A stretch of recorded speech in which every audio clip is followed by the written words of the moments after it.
si Janela Bianca de Aguilar at ito po ang aking Day 239 Devotion para sa ating 365 Daily Devotion na pinamagatang Paano Maging Buhay na Patotoo.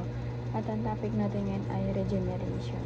Sabi po dito yung concept na regeneration is the secret, sovereign act of God in which He imparts new spiritual life to the sinner.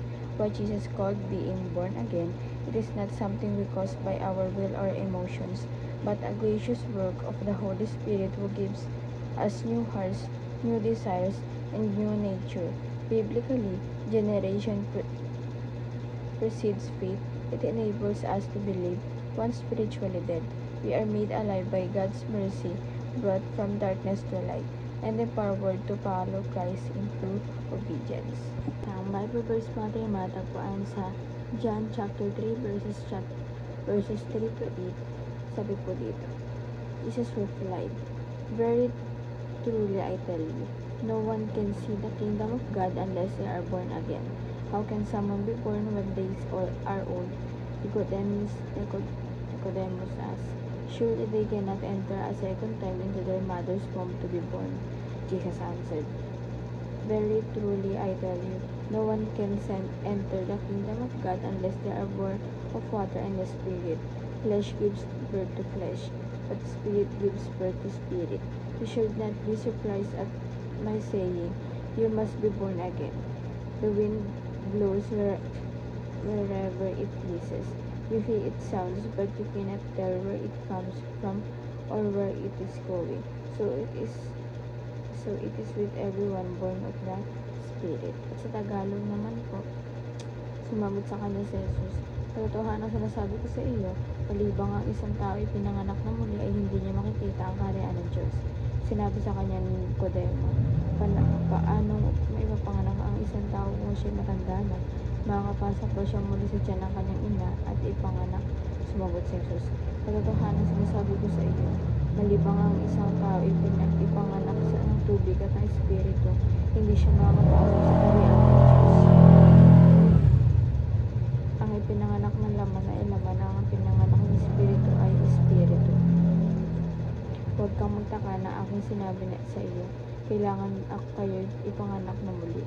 Humihip ang hangin kung saan ito ibig at inarinig mo ang ugong nito.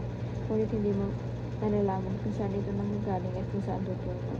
Ganon ang bawat isang ipinapanganak ng Spirit." At ang teachings natin ay number 1. Regeneration makes dead people alive. Ito po, yung generation ko parang pinapatay ng tao. Spiritually talaga. Yung sa kasalanan nito, parang pag nalayo na talaga tayo sa ating mga, parang patay na rin. Nabubuhay tayo pero patay na spiritual natin. Kasi wala na tayong connection or wala na tayong sa buhay natin, parang tinanggal natin ang ating Panginoon, parang hindi na natin siya inalaw na gumalaw sa buhay natin. Kaya parang yung spiritual natin, di ba wala na siyang di ba kasi yung pagkain natin for physical yun, may pagkain din tayo na pinapakain sa physical natin, which is yung word of God. So parang wala na siyang kinakain, kaya parang wala na, parang unti-unti na siya namamatay. Kasi parang di ba tayo, pag wala tayo nakakain, namamatay tayo. Kano din yung spiritual natin, pag hindi natin siya pinapakain ng mga salita ng Panginoon or yung gawain niya, namamatay din ito. And number 2 po, the regeneration gives people a new heart. Ito po yung regeneration, binibigyan po yung tao ng bagong puso, which is yung parang pinapaalong niyo yung ating Panginoon, siya yung mawala ng buhay mo. Kasi diba, unang-una rin na ating Panginoon ay yung puso natin, ay yung number 1 niyang tinitignan. Kaya bibigyan tayo ng bago na karapat dapat para sa kanya, at talagang itinataas yung pangalan, sinasarap siya. Yun yung puso na ipapalit or ibibigay sa atin. And number 3 po, regeneration produces saving faith. Ito po, yung regeneration daw talagang puproduce siya ng pananampalataya. Parang naghihingkay siya sa ibang tao na manampalataya at maniwala sa ating Panginoon. And application naman po, para dito ma-apply sa ating buhay, number 1, pray for the salvation of your family and friends. Ito po, pag nag-pray po tayo, wag lang yung sarili natin, kundi na sa paligid din natin at sa mga taong mahal natin.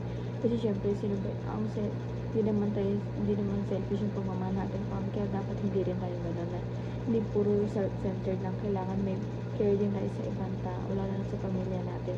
Kasi syempre, yung lagi natin tandaan sa huli, kahit na hindi ka man tanggapin ng ibang tao, basta may pamilya ka talagang welcome na welcome ka, kaya kailangan natin silang mahalin at isama natin sila sa ating mga dalangin. And number 2 po, proclaim the gospel in the power of the Spirit. Parang parang i-claim po natin or sa salita natin Panginoon, yung gospel, yung mga salita nito, natin sa ibang tao, talagang ipagsabi natin, ipamahagi natin sa kanila yung katotohanan ng salita natin Panginoon. And lastly po, persuade by being a living proof of the gospel. Ito po, parang dapat tayo maging example po tayo na patotoo na talaga ito ang ating Panginoon, na kung paano siya kumilos sa buhay natin, kung paano siya sa buhay natin, kung paano siya kumilos, kung paano tayo ginagawa, kailangan i-share natin sa ibang tao at maging patotoo tayo. And yun naman po ang aking devotion ngayong araw. Sana po natutunan kayo at huwag mo nyo kalimutan na i-share sa ating mga mahal sa buhay, and God bless po sa ating lahat.